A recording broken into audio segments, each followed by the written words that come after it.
Si la IA ya programa por ti, ¿qué te queda a ti? Personas que trabajéis más en esto, comprobadlo porque vais a alucinar. Pensar una idea pasó de 63 a 23 minutos y ejecutarla de 87 a 22. En solo 6 meses he hecho el doble de lo que habría hecho en otros años. Es que los que utilizaban un asistente de IA completaron un 26% más de tareas. Estamos delegando la tarea, pero no la responsabilidad de ello. Me parecía algo como de la NASA. Y creo que ese es el mayor error, porque pienso que aquí menos es más. Toda persona debería ser data-driven por naturaleza. Bienvenidos a Ainosfera, el podcast de ciencia de datos. Si la IA ya programa por ti, ¿qué te queda a ti? Es la pregunta que sobrevuela a cualquiera que trabaje en data. Y la respuesta de mi invitado me parece de las más sensatas que he escuchado. La IA acelera, pero el criterio no se delega. Puedes delegar la tarea, pero nunca la responsabilidad. Hoy hablamos de cómo está cambiando de verdad el trabajo del data scientist, de por qué los juniors les sacan más partido a la IA que los seniors, y de por qué en ciencia de datos lo simple gana lo complejo. Me acompaña Sergio Benito. Él es Lead Data Scientist en una gran empresa de retail y profesor en Pontia, donde en septiembre estrena su máster en Ingeniería de Datos. Comenzamos.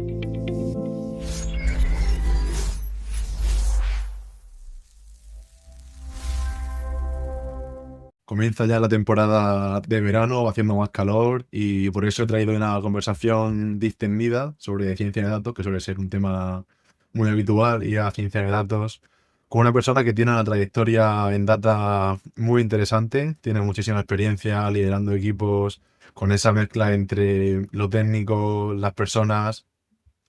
Lo tenemos aquí ya, él es Sergio Benito y bueno, lo primero de todo, ¿qué tal está Sergio? Muy buenas, Ángel. Muchísimas gracias lo primero por invitarme. Muy bien. Afrontando el arranque del verano, viendo cómo lo podemos afrontar tanto desde un punto de vista de la tecnología, que ahora hablaremos, y también pues deseando hacer cosillas, igual que todo el mundo en Sí. esta. Bueno, ya se está haciendo cosillas, que nos ha costado hacer esta entrevista un par de semanas porque, bueno, cuéntanos tú dónde has estado. Sí, la verdad es que iban a ser planes un poquito más grandes, pero al final por la meteorología, ya lo sabes, también para que no me conozca, soy un gran friki del deporte. Con frikis no significa que sea bueno, sino que me gustan muchos deportes, aunque sea un poco matado, digámoslo así, en este argot. Y la idea era haber ido a hacer una ruta por Picos de Europa durante varios días, el anillo de Picos, y al final por la meteo no pudimos, pero bueno, pude montar en bici dándome una buena sesión a las piernas y también algo de trail, todo por la zona de Gredos, el sur de Salamanca, que es de donde soy, y por esta zona. Muchísimo. Turismo nacional de montaña, eso que no se pierda nunca, que hay gente que se va muy lejos, que tampoco está mal, ¿no? Irte lejos, pero en España hay muchísimas cosas para hacer también. Total, a nivel de naturaleza, de deporte, de entornos, somos unos afortunados, aunque es cierto que no hay que infravalorar, que también saliendo fuera de nuestras fronteras, yo si puedo este verano intentaré pisar suelo de Alpes, que me gusta un montón esa zona. Seguro que sí, eso está cerquilla. Vale, vamos a hablar un poco sobre datos, IA. Y bueno, primero quería preguntarte tu carrera, ¿por qué al final decidiste orientarla hacia el mundo de data? Pues es muy buena pregunta porque yo es cierto que cuando empecé a estudiar la carrera de ingeniería informática, pues a ver, ya era un campo, por supuesto, que tenía un gran abanico de salidas, un extenso panorama de oportunidades, pero es cierto que yo no, vamos, te hablo de hace más de 10 años, yo no era ni consciente de que había una rama especializada en todo lo que tenga que ver con los datos y mucho menos con la inteligencia artificial, pero sí que la tecnología siempre me ha gustado desde un punto de vista de no lo puramente tequi, sino cómo un avance tecnológico me ayudaba en el día a día, y no solo a mí, sino al resto de personas de mi alrededor, y veía que era algo en lo que disfrutaba. Y luego también desde un punto de vista, ya te digo, como más orientándome a largo plazo, decía, vale, no sé hoy sobre qué concreto me quiero orientar, pero es cierto que hacer una ingeniería informática me puede abrir mucho los diferentes caminos que pueda ir tomando. Entonces, una vez estoy ya a punto de terminar la carrera, dentro de los diferentes trabajos que he ido teniendo, me iba dando cuenta de que hacía algo de manera muy natural. No solo de los trabajos, y te hablo antes de dedicarme puramente a la parte más tecnológica de data IA, sino que en cosas de mi día a día, en algunos de esos trabajos que no están relacionados con la tecnología, yo me daba cuenta de que hacía algo de manera muy natural, que era tomar decisiones basadas en datos. Entonces dije, wow. Subjetividad, de por dónde sopla el viento, todo contrastado. Sí, siempre era eso, es que al final los datos están al alcance de nuestro día a día. Cuando te hablaba antes de quererme ir a Picos de Europa, pues empiezas a analizar los tracks de las rutas que quieres hacer, los desniveles, los kilómetros, la meteo. Es decir, todos nos basamos en datos empíricos, incluso nuestra propia experiencia y nuestros recuerdos son datos. Entonces, veía siempre toda decisión que tenía que tomar con esta perspectiva y luego, lógicamente, pues una parte más emocional, de reto, que dices, vale, tengo esta información que me dice, la meteo puede ser complicada, pero dices, bueno, voy a tratar de arriesgar un poquito y juego con esa parte emocional. Entonces, Entonces, ese 20%, 15% de factor humano de tomar decisiones y jugársela un poco. sí, Siendo contrastadas siempre y no tan subjetivas.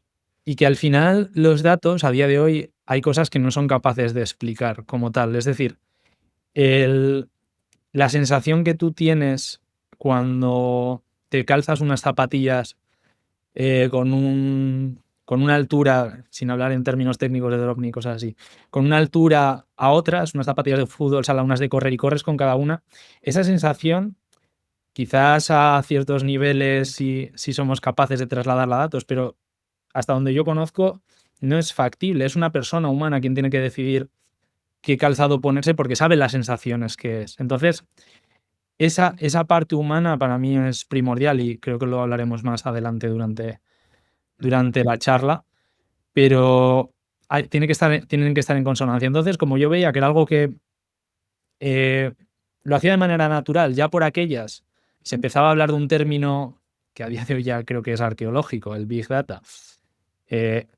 Veía que podía haber algo ahí potente a lo que poder dedicarme y luego también, lógicamente, influencias de personas muy cercanas que me han podido ayudar y que sin ellas no estaría aquí, me dijeron, oye, este área, personas que además están en el sector, me decían, este área de seguro que va a ser algo muy potente durante los próximos años. Mira, a ver. También esto lo apoyo con que yo he podido, no tengo muchísima experiencia ni mucho menos, pero bueno, he podido tener mis pequeños pinitos en la administración de sistemas y en el desarrollo de software. Lo probé con pequeños trabajos y es cierto que me han aportado un montón, no lo cambiaría, son cosas que he metido en mi mochila de experiencia, pero en aquel momento no lo veía como algo que me apasionara y me entusiasmara para dedicarme el resto de mi vida laboral. Sin embargo, esta parte sí, porque aúna muchas partes, la tecnología, las personas, porque al final son quienes toman las decisiones y luego las decisiones se toman siempre en un entorno de negocio. Entonces eran como 3 cosas que me han encantado siempre. Sí, ciencia de datos al final abarca tantos sectores dentro de roles, dentro de un proyecto. No sé si me estoy explicando, porque tienes hasta la toma de decisiones en los despachos, hasta montar la infraestructura de una base de datos, todas las fases intermedias. Como que puedes no decidirte por nada en concreto y hacer un poco de todo, o centrarte en una parte que te guste mucho. No sé, yo va por épocas. A veces me gusta más ponerme a picar más código, otras veces gestionar equipos, no sé. Va un poco según va viniendo. En este Justo. caso, tú eres el Lead Data Scientist en una gran empresa.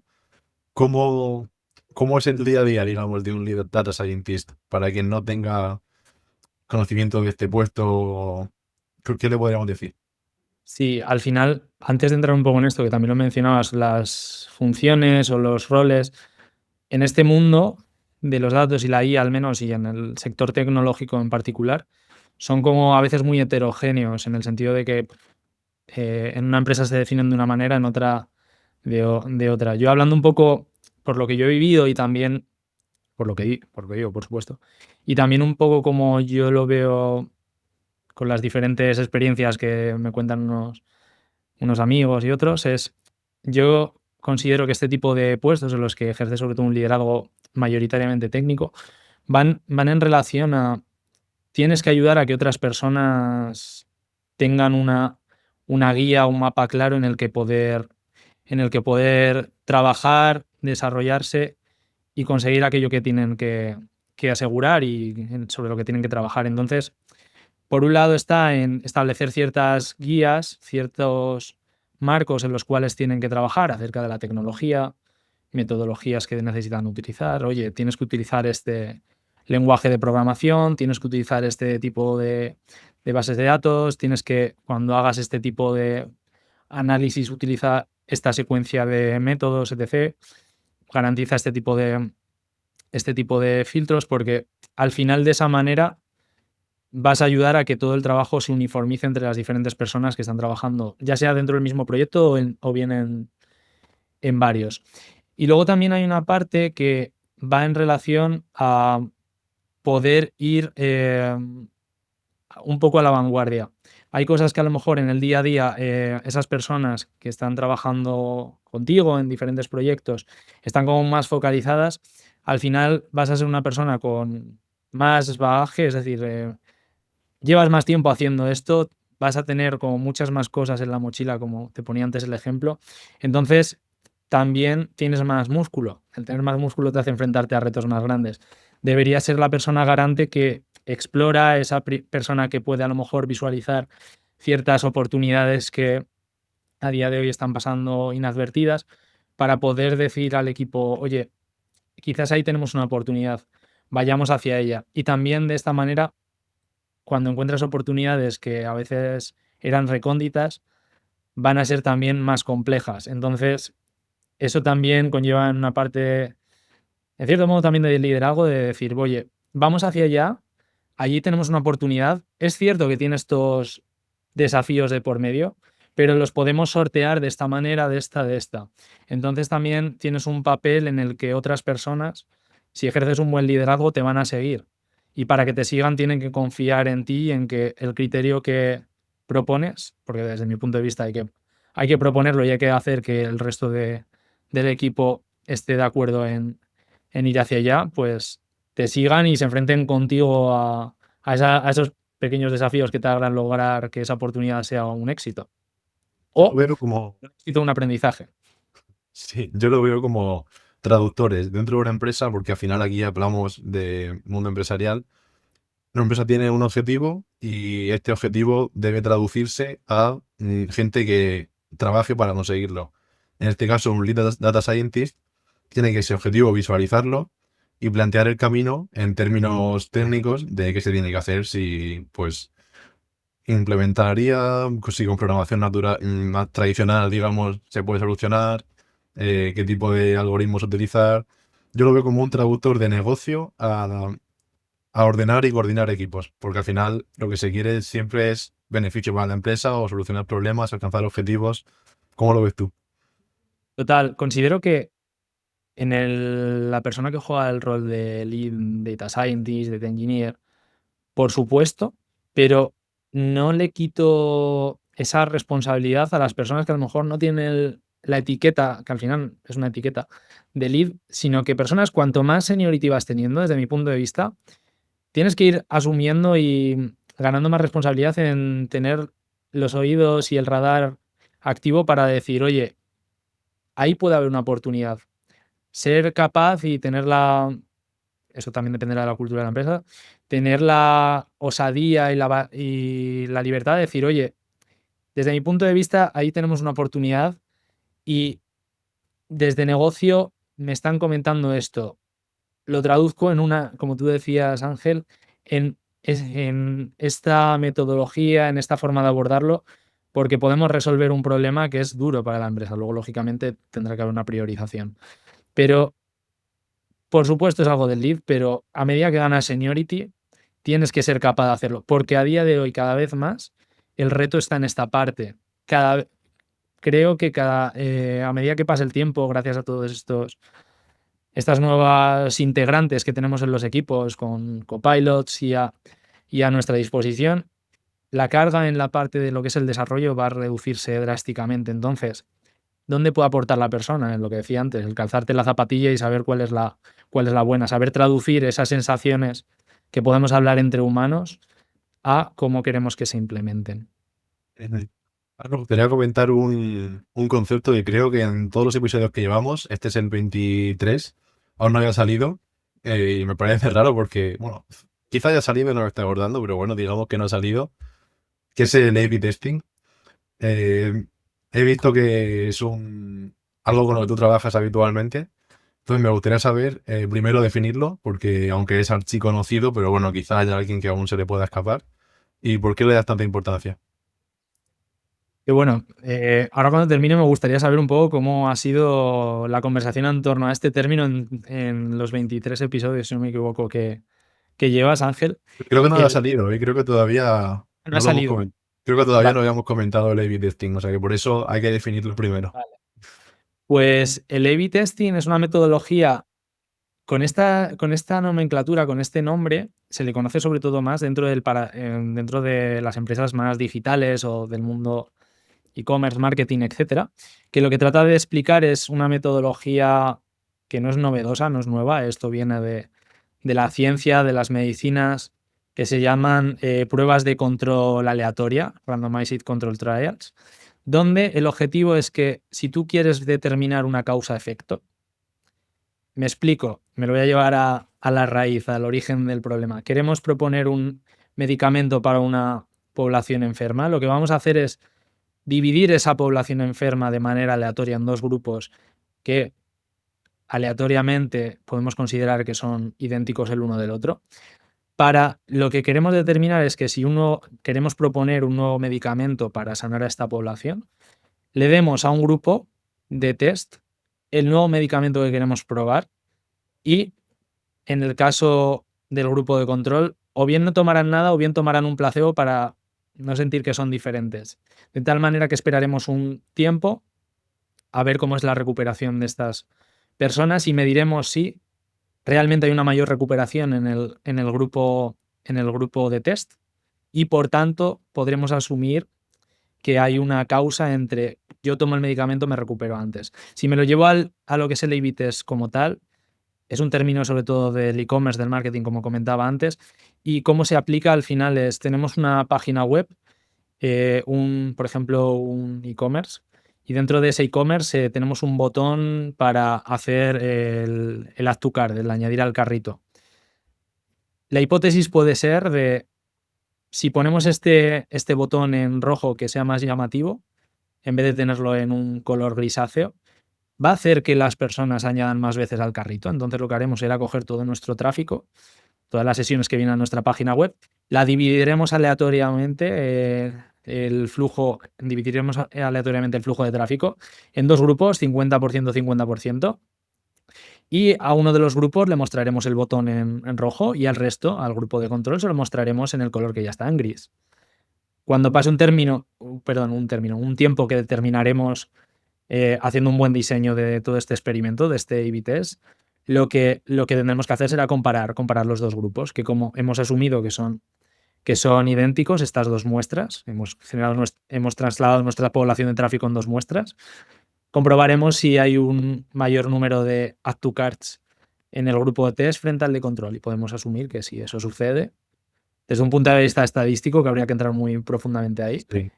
aparte, podemos asumir de que el color rojo hace que los visitantes en nuestra página web, en nuestro e-commerce, Claro.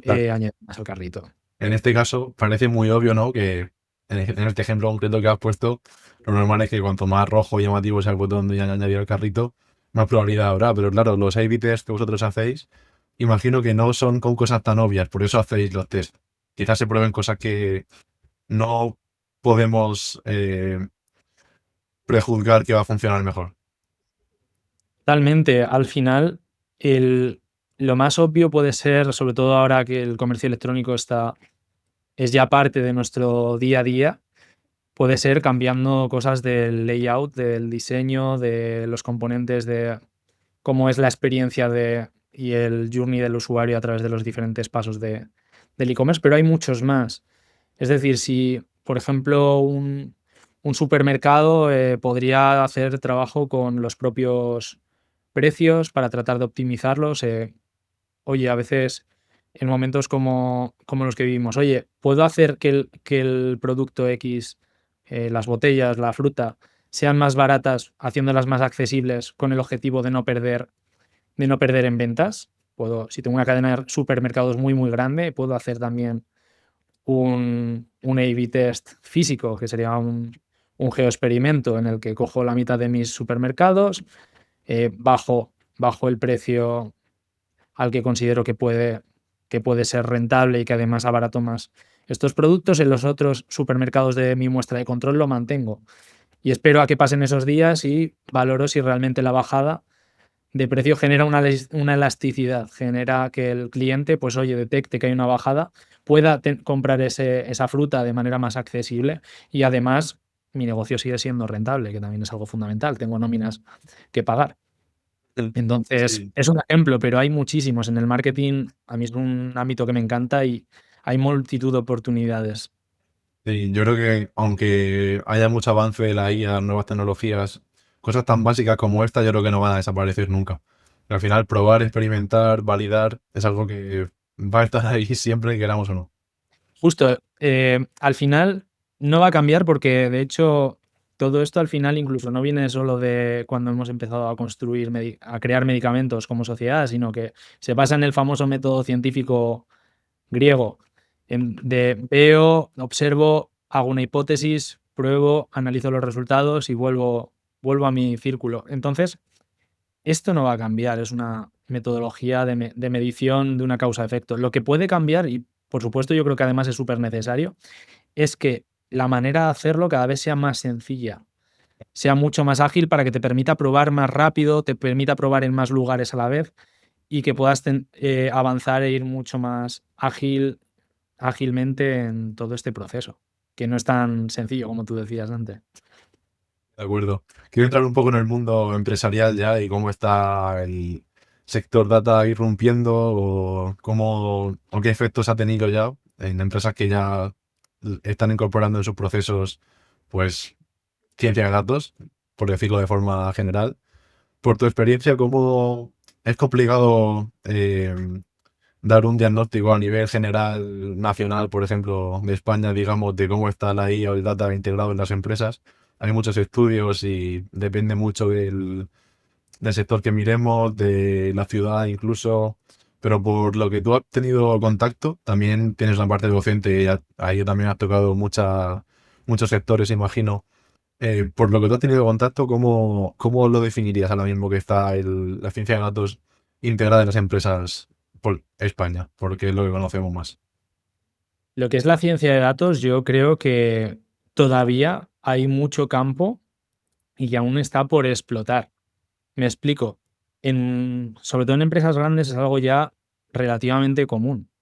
Común que tengas personas, equipos dedicados que tienen a su equipo, a su squad de data scientists que están ya trabajando en modelos de propensión, modelos de prevención de fraude, tratar de hacer recomendaciones, optimizaciones, etc. Sin embargo, yo sí lo pienso, creo que el grueso de lo que es España, como país hay muchas empresas muy pequeñas, pequeñas y medianas empresas, autónomos.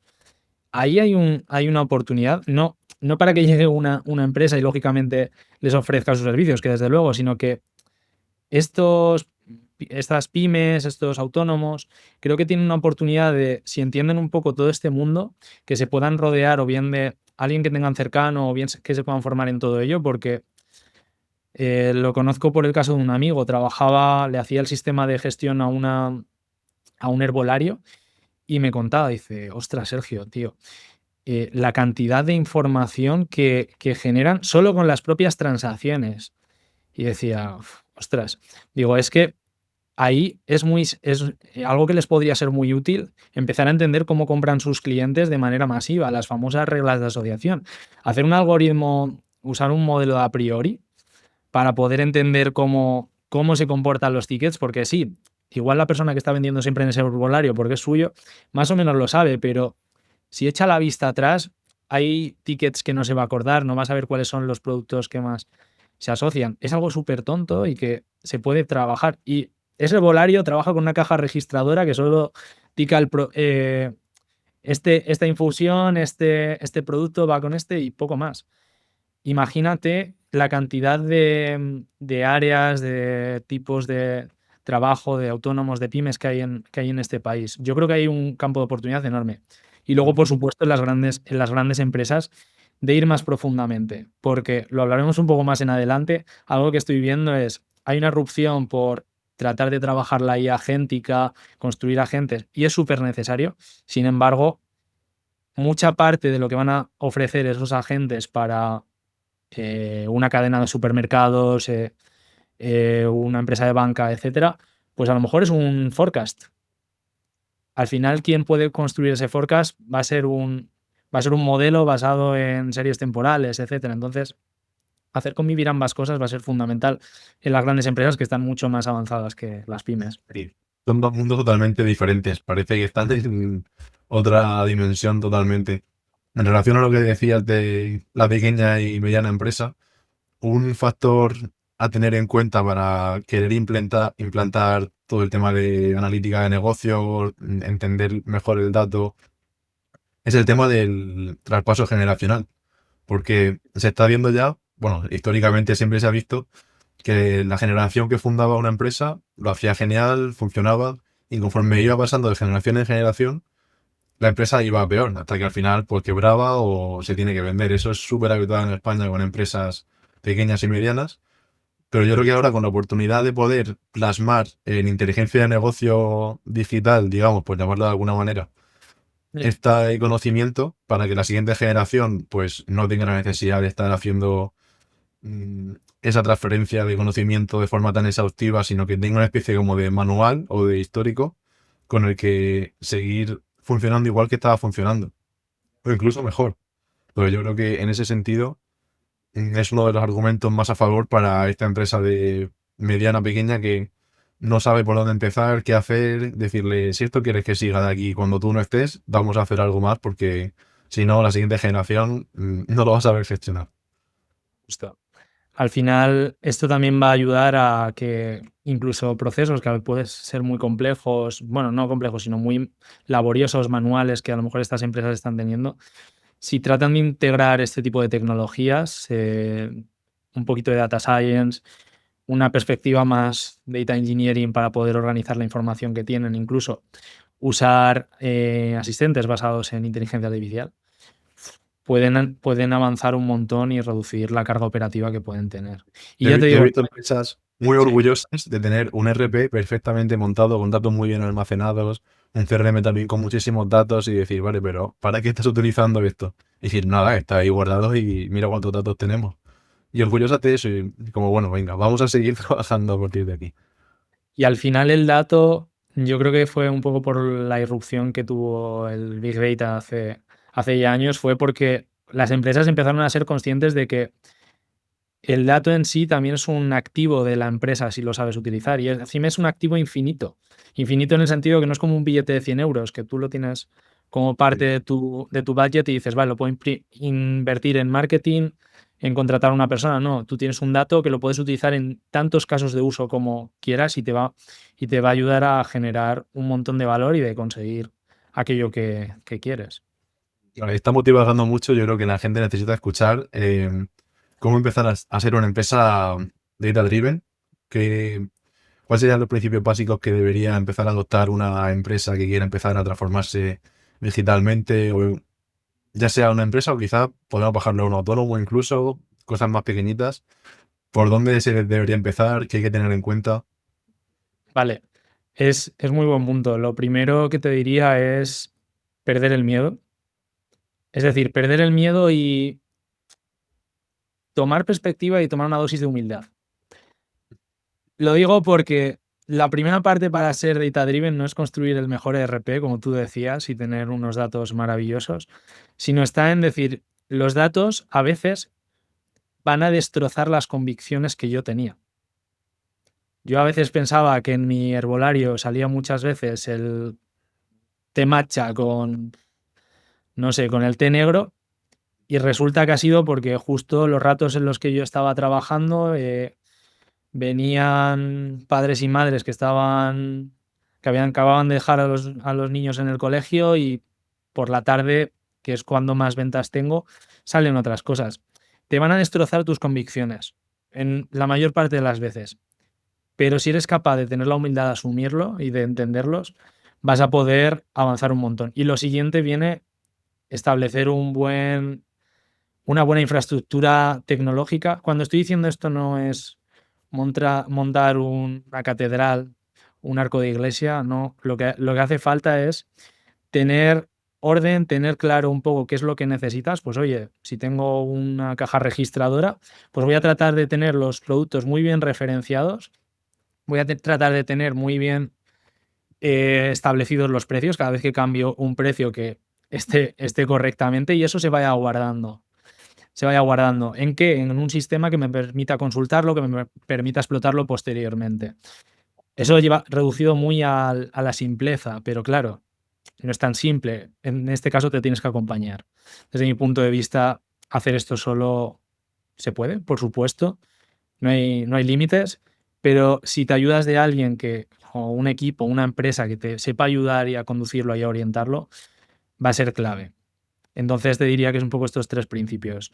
Tener la convicción, tener la humildad y tratar de construir esa primera infraestructura con alguien que te ayude porque tiene la experiencia y el saber hacer para hacerlo. La siguiente pregunta es un poco complicada, se me acaba de ocurrir. Has comentado lo de apoyarte en una empresa externa.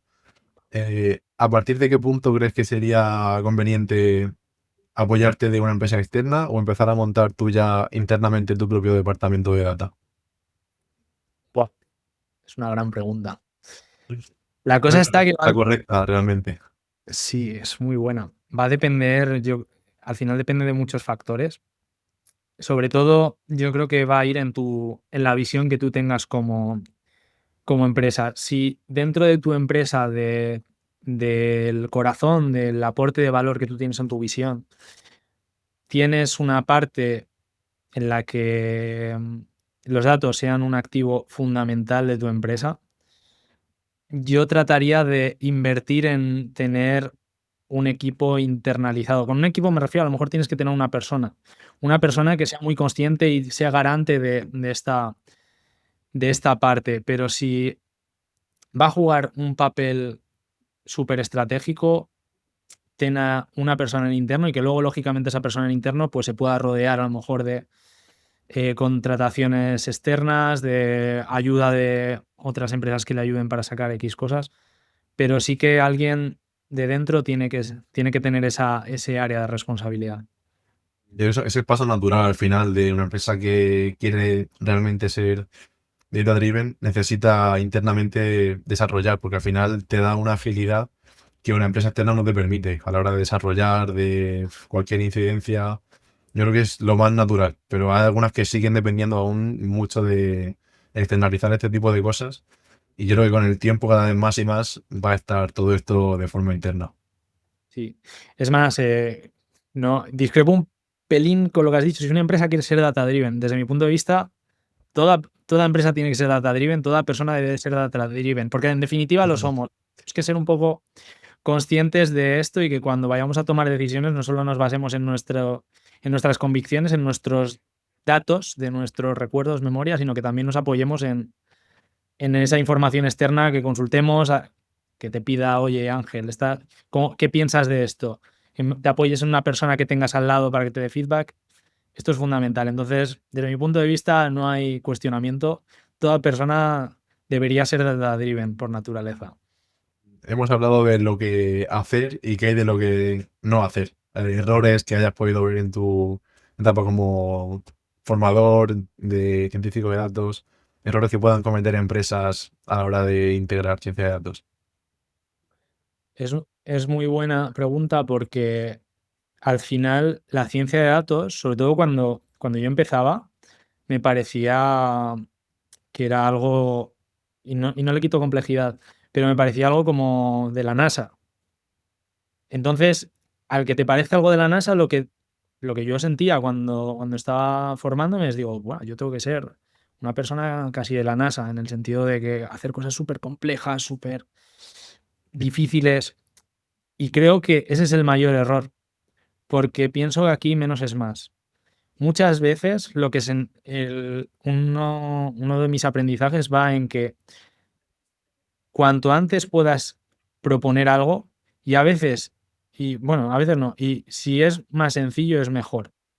Porque vas a hacer que el tiempo que tardas en construirlo sea mucho, mucho menor. La parte de que el modelo se pueda explicar, pueda dar ciertos insights acerca de cómo ofrece los resultados, siempre va a ayudar a que luego en el cómo se usa y algo previo en el cómo se adopta. Ya lo sabemos las personas que trabajamos en esto, que a veces un modelo funciona de manera súper compleja, a lo mejor para, no sé, una calculadora o un modelo que estima el precio de la vivienda.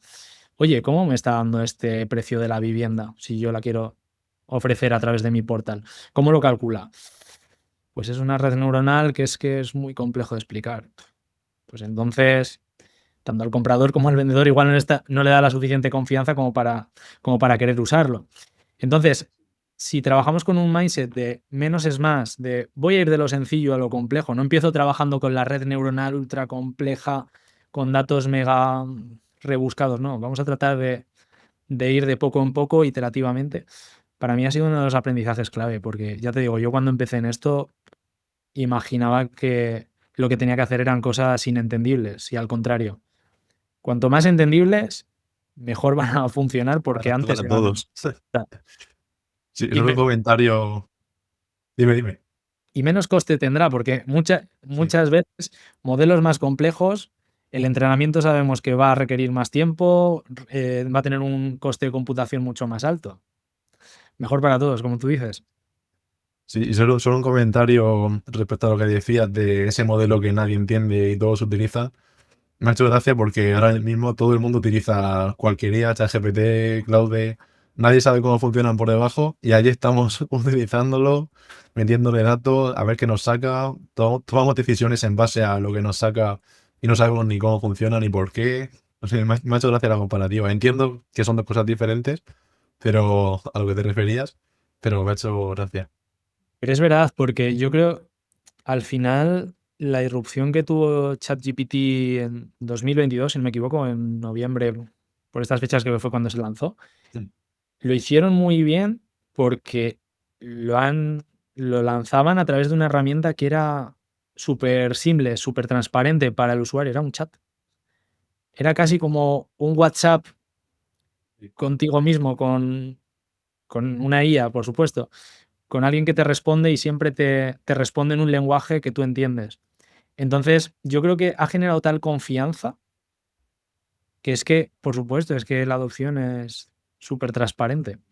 Y que nos creemos todos, somos muy crédulos, los humanos. Todo lo que nos llega al móvil, un correo, cualquier phishing, todo nos llega y nos lo creemos. O sea, y encima Sí, las sillas diseñadas para satisfacer a quien escribe, ya es la perdición absoluta. total. Te trata tan bien que al final, ¿cómo no lo vas a creer? ¿Cómo no vas a confiar en esta IA? Exacto. Otro tema que quería también tratar es el tema de, también relacionado con la IA, el aumento de la productividad. Ahora mismo el científico de datos, ya saliendo de empresas que quieren implementar IA, ya hablando desde dentro, nosotros como científicos de datos, hemos visto un aumento en nuestra productividad increíble con todo el desarrollo de la IA que está habiendo, ya sea para programar, para ideas, tomar incluso soporte para las decisiones, no sé, casi cualquier cosa. Para marketing también, que comentaba, pues generación de imágenes, de contenido, pues, infinitas mejoras que nos está suponiendo. ¿Cómo lo estáis viviendo en empresas este avance en la productividad? Al final, creo, bueno, estoy convencido más bien, donde hay una mayor oportunidad, y no lo digo yo solo, sino que en el estudio que lanzó hace meses acerca de la evolución de los trabajos de Anthropic, donde veían que había mayor oportunidad era en todos nuestros oficios, en todos los oficios técnicos, desarrolladores de software, administraciones de sistemas, por supuesto, ingeniería de datos, ciencia de datos, machine learning, etc. Porque tenemos un montón de herramientas a disposición que nos ayudan a desarrollar más rápido, consultar más rápido. Entonces, la ganancia y el tamaño de la oportunidad es enorme en términos de agilidad y por ende de productividad. Lo estoy viendo en mí mismo y aquí a quien lo escuche, si no ha hecho la prueba, se puede ver de manera muy, muy sencilla, sin que sea una métrica de vanidad, por supuesto, pero si miráis los commits, las contribuciones que habéis hecho desde vuestro desde vuestro GitHub, vais a ver, yo lo he comparado conmigo mismo y a estas alturas del año voy el doble a lo que he hecho en años anteriores. En solo 6 meses he hecho el doble de lo que habría hecho en otros años. Y por supuesto, enfrentándome a problemas similares, tratando de que aquello que yo contribuyo tenga sentido, etcétera. Esto yo lo he visto en mí mismo y no soy una persona que trabaje muchísimo el 100% de mi día haciendo desarrollo de software como tal. Pero personas que trabajéis más en esto, comprobadlo porque vais a alucinar. Sin embargo, es lo que comentaba antes, aún queda mucho más por aumentar no solo a nivel de productividad, sino de explorar nuevas vías que hoy a lo mejor no conocemos y que cambien radicalmente el oficio que desarrollamos. Entonces yo creo que ahí está realmente el verdadero cambio y la verdadera oportunidad. Yo he traído aquí algunas noticias porque al final tú comentabas que en tus propias carnes has vivido ese aumento de la productividad de forma analítica. En GitHub se puede ver las contribuciones y el dato ahí no engaña. Pero tengo, Sí. por ejemplo, el estudio de Harvard Business School de marzo del 26, donde te leo la noticia brevemente. Trabaja una IA generativa con 78 empleados de una empresa financiera, incluidos perfiles técnicos como Data Scientist. Y el resultado es que con IA, pensar una idea pasó de 63 a 23 minutos y ejecutarla de 87 a 22. Sin embargo, había, digamos, un muro, y es que la IA te hace más rápido, pero no más experto, porque quien hacía tareas fuera de su especialidad entregaba un 13% menos de calidad. Entonces, la moraleja de este estudio es que la IA acelera, pero el criterio lo pones tú. Desde luego. De hecho, lo he hablado con algunas personas estos días de gracias a que estamos en el día de hoy y que, vamos, yo esto lo considero como una bendición en el sentido de que va a ayudar un montón a desarrollarnos como sociedad. De hecho, hay avances médicos que están siendo gracias a este tipo de tecnologías hoy. Uno de los riesgos que tiene es la pérdida de la propia capacidad crítica del conocimiento que tenemos como personas. Bien es cierto que lo que tenemos que hacer es responsabilizarnos, que aquello que le pedimos a un asistente de inteligencia artificial, lo que nos hace hacer es que estamos delegando la tarea, pero no la responsabilidad de ello. Es por esto un poco la paradoja del estudio que comentas de Harvard, aunque aumentemos la productividad, tenemos que asegurar la calidad. Entonces, para asegurar la calidad, no podemos hacer actos de fe y que cuando le pedimos algo a GitHub Copilot digamos acepto, acepto, acepto. No. Tú tienes la responsabilidad de asumir que ese código tiene sentido y tiene coherencia. Y es normal, porque al final estos modelos alucinan que a veces, pues, que a lo mejor no tenían el suficiente contexto, porque a lo mejor lo que sea no esté bien. Entonces ahí estás tú para poderlo guiar. Esto no es nuevo. Al final es el paradigma de los vehículos autónomos, el famoso el copiloto. La conducción asistida. No puedes delegar esa conducción a día de hoy, tal y como está la tecnología, en el futuro no lo sé. Pero no la puedes delegar por la seguridad de las personas que van ahí. Claro, Entonces, ningún juez va a culpar a la IA de cualquier cosa mala que pase, ya sea con un coche, o ningún empresario va a culpar a la IA de algo malo que pase. Va a ser siempre el que ha utilizado la herramienta. No dejamos de tener en cuenta que es una herramienta, al fin y al cabo. justo, a lo mejor un día la tecnología mejora tanto que es que no hay persona humana que sepa que tenga que corregirla, pero sí que tendrá que indicarle hasta dónde tiene que llegar y hasta dónde no. Entonces ahí está la responsabilidad humana. Por eso no podemos, a la hora de hacer código, tenemos que ser consecuentes y tenemos que tener un conocimiento robusto de lo que queremos hacer para, oye, delegarlo y supervisar. Y de esta manera ir mucho más rápido. Tiene otra noticia que también me gustaría compartir, que es uno de los más grandes hasta ahora experimentos que se han hecho de esta medición de la productividad con IA, que es un experimento con GitHub Copilot, que lo acabas de mencionar, que lo que este experimento ha demostrado es que los que utilizaban un asistente de IA completaron un 26% más de tareas, pero el dato curioso de esto es que los juniors ganaron mucho más que los seniors, que apenas notaron mejorías. ¿Esto tú lo estás viviendo también? ¿Que el junior está mejorando bueno, no mejorando, pero produciendo más de mayor calidad y el senior utiliza la IA, pero quizá no de forma tan contundente? Mm, Estaba haciendo un poco de memoria, a ver si lo he vivido, no me doy cuenta. Lo que puedo imaginar o presuponer es un poco el por qué. Yo creo que esto es un tema de gestión del cambio y también el cómo una persona que a lo mejor tiene menos conocimiento se enfrenta a esa adversidad diciendo, ostras, tengo este aliado que me puede ayudar un montón, este copilot, frente a una persona que es más senior y puede ser más escéptica. Esto al final es, no sé si conoces la curva de la adopción de Rogers, donde cualquier innovación va a haber diferentes posicionamientos ante la misma, desde las personas que la adoptan de manera súper temprana, esos early adopters, que son un grupo pequeñito de la población, lo van a adoptar súper temprano, mientras que vas a tener personas a lo mejor más conservadoras, más escépticas, que tienen que convencer. Estos early adopters las tienen que convencer para poderlo usar. Entendiendo un poco el contexto de esta noticia y también si yo lo pienso en amigos que tengo en el sector y tal, puedo imaginar que una persona más senior se sienta más escéptica, a lo mejor por el miedo que pueda tener ante, oye, puedo perder el trabajo, ¿no? Y que se pueda fiar más de sí mismo o de sí misma. Mientras que una persona junior lo adopte súper rápido para poder avanzar antes y sean muchas veces los juniors los detonantes que le digan a los senior, oye, yo he hecho esto, yo he hecho esto, yo he hecho esto, mientras que el senior sigue avanzando a su ritmo, un ritmo muy alto, pero claro, que se vean sorprendidos porque ese junior va adelantándoles por la Claro. derecha. Lo que pasa es que ahora mismo el panorama es este, pero dentro de unos años el junior será senior y habrá un nuevo junior que a saber cómo funciona y cómo se va a mover de rápido todo, porque si ya los juniors van rápido, dentro de los años cuando sean senior, no sé qué va a pasar. Y a veces que surge mucho el temor de qué va a pasar con los juniors, van a dejar de existir. Desde mi punto de vista, no, porque más que nada es la propia sociedad. Va a ir veniendo gente más joven que se va a ir formando y va a tener que ir entrando. La cosa es cómo va a ir entrando. Si tú lo recuerdas, Ángel, este es un ejemplo que lo pongo muchas veces, sobre todo en clases o en diferentes ámbitos, y es cuando tú y yo aprendimos a dividir, que veíamos a personas más mayores que tenían una calculadora a su lado para hacer las divisiones. Y a nosotros nuestro profesor o profesora nos decía, no, mira, tienes que hacer una cajita, aquí vas a poner el dividendo, aquí el divisor, vas a obtener el cociente y un resto. Y hasta que no entendías muy bien cómo hacerlo, no llegabas a ese punto en el que te ponían la calculadora al lado. Para mí es así.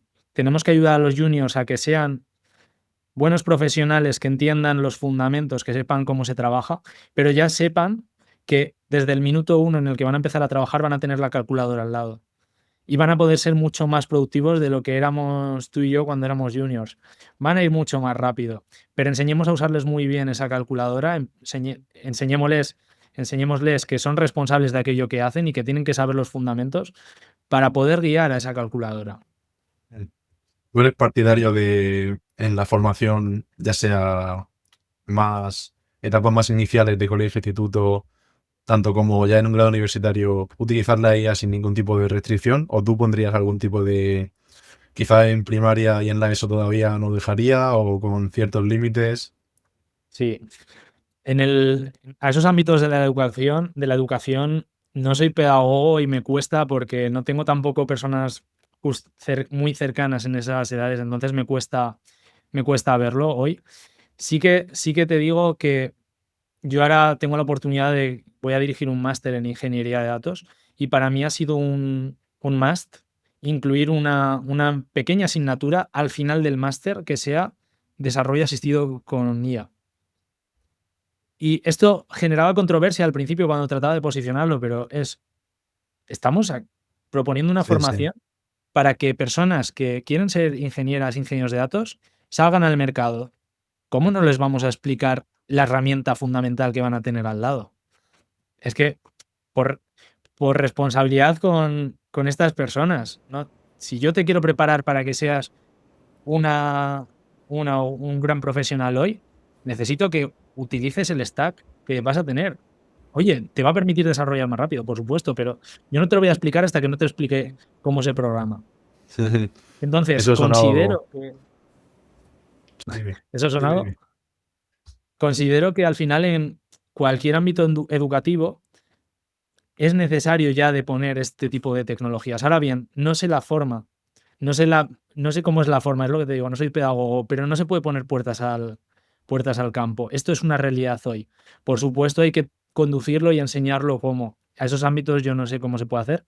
En un ámbito de personas que van a entrar al mercado en estas áreas, yo creo y considero que es la mejor manera.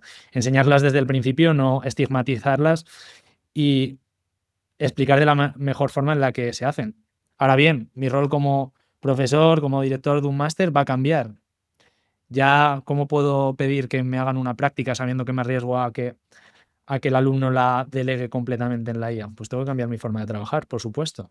Y encantado de hacerlo, ¿eh?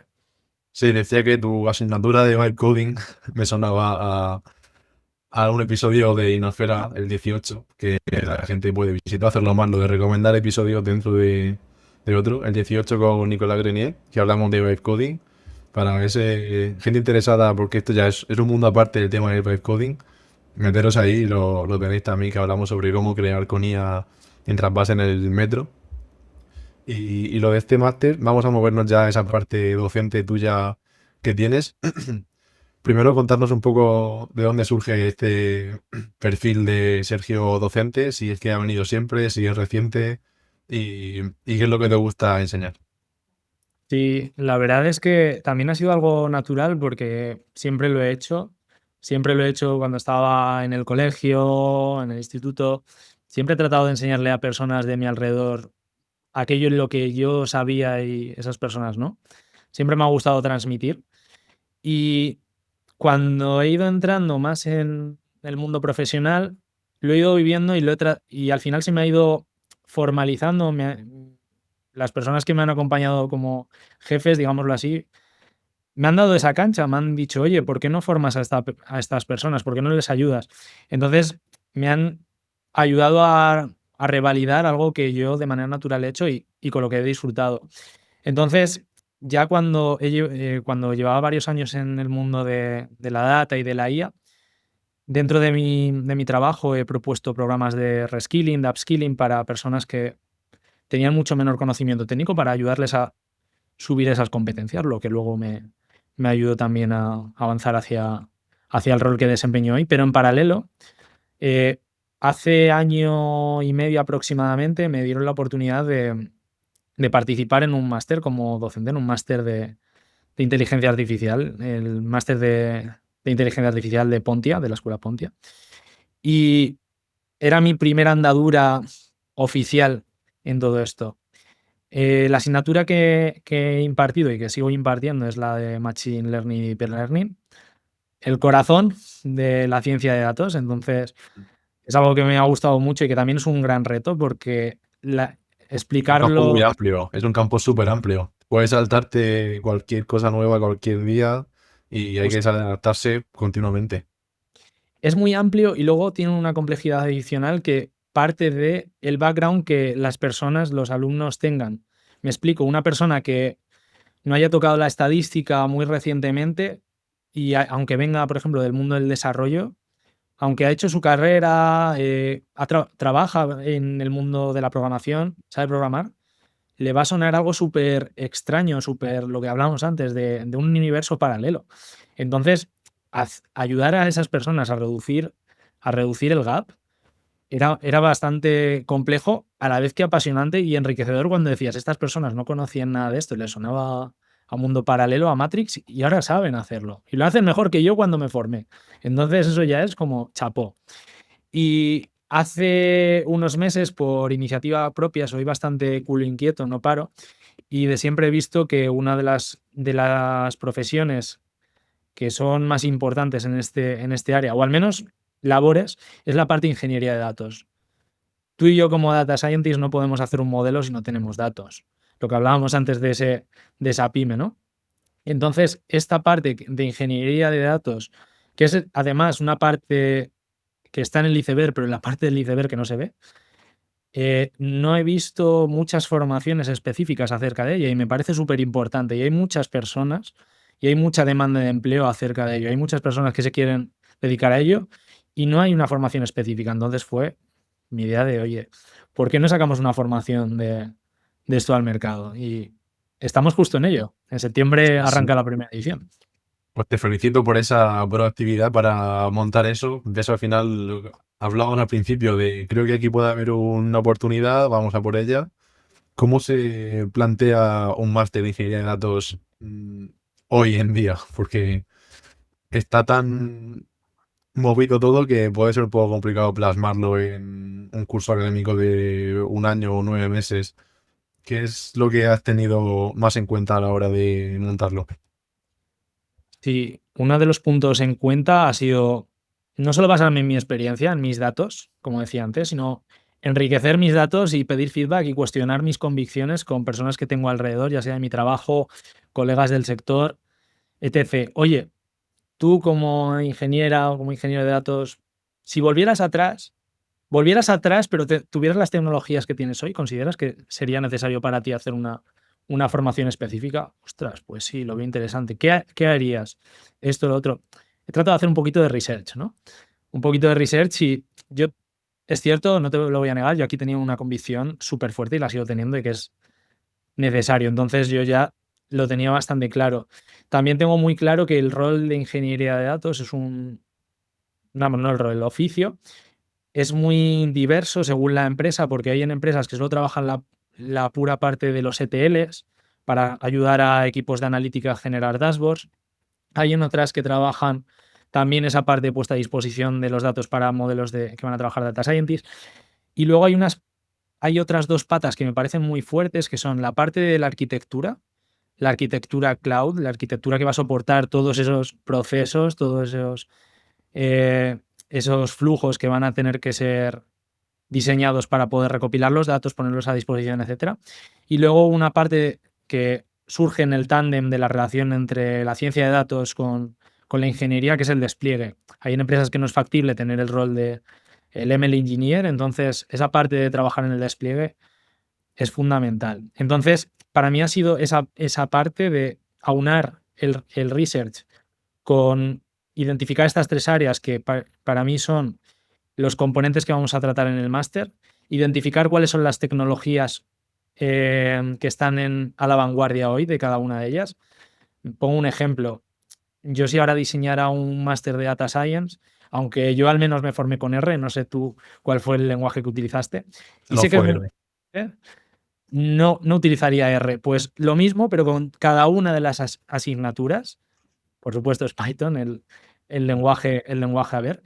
Y finalizando todo esto, la perspectiva, el research y las tecnologías, la clave que he tratado de buscar ha sido rodearme de personas expertas, que les encante esto, que les encante contarlo y que sean personas de las que yo personalmente sé que voy a aprender un montón porque no soy experto en prácticamente ninguna de las asignaturas. Entonces, a mí me van a enriquecer y estoy convencido de que los alumnos que se inscriban a este máster lo van a disfrutar un Mm. montón porque Te vas a sentar tengo tú también a escuchar las clases, ¿no? Al final.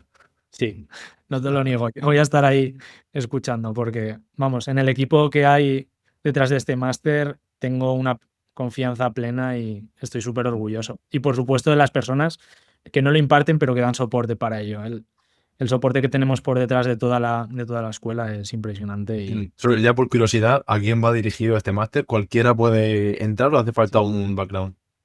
es muy buena y ha sido uno de los puntos a tratar de contrastar con muchas personas, opiniones y al final la decisión es vamos a orientarlo a personas que mínimo tengan un conocimiento técnico básico.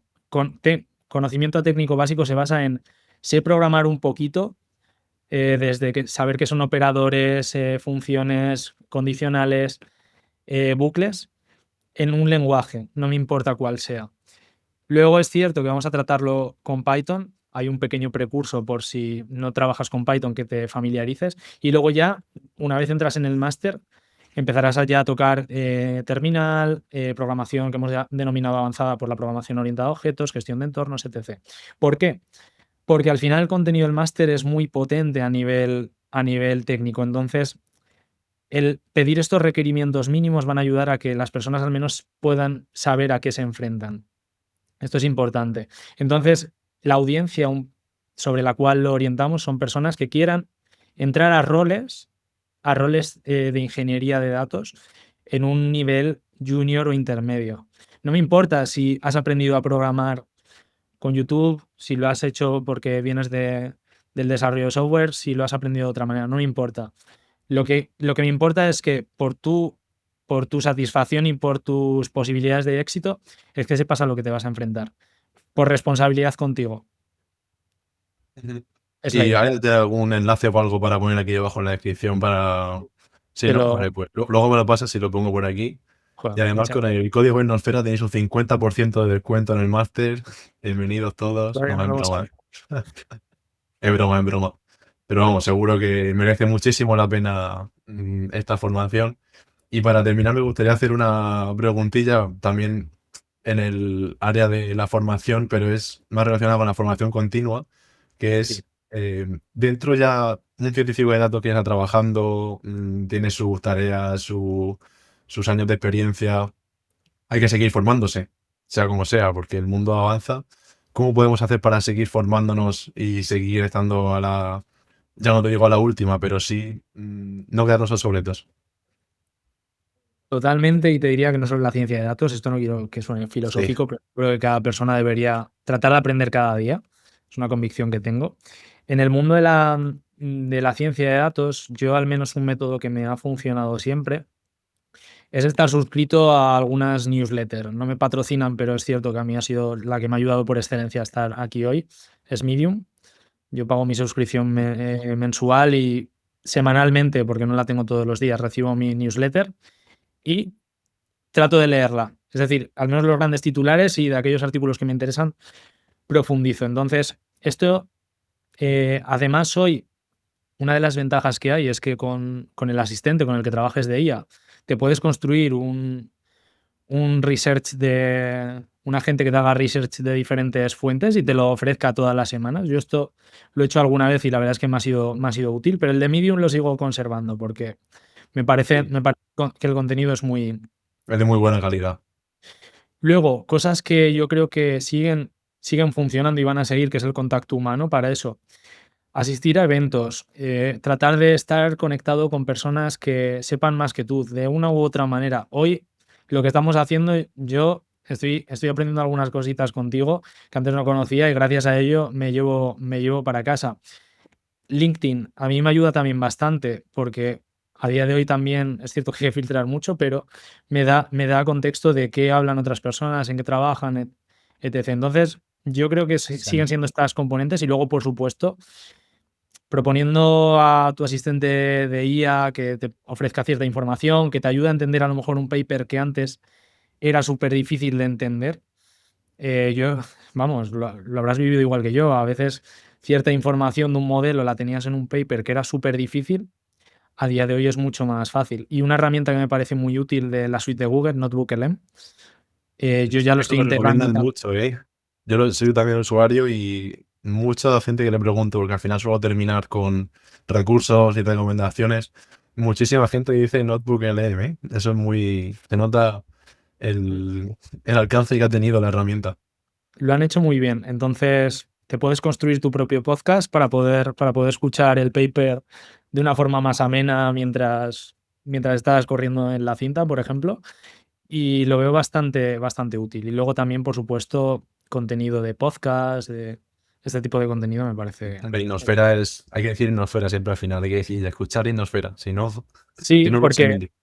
yo, vamos, el episodio de Byte Coding que me has comentado antes, lo voy a ver, porque ese sí que no lo he visto. Sí, sí, Entonces, ahí están en la web.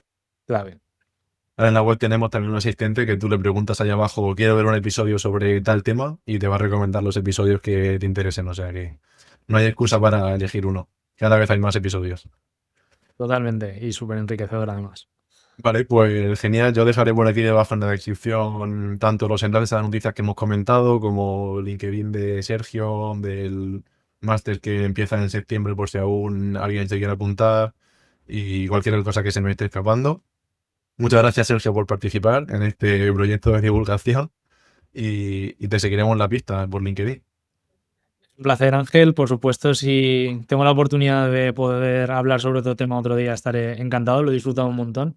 Y también animaros a que consumáis, como decíamos antes, los contenidos de Innosfera de Ángel, porque gracias a ti y a todas las personas que construís este contenido, muchos de nosotros, yo incluido, hoy pues estoy disfrutando un montón de lo que me dan los datos y la inteligencia artificial y lo que está por llegar. Así que muchas gracias por crear esto para el resto. Es de agradecer. Genial, pues muchas gracias. Hasta luego.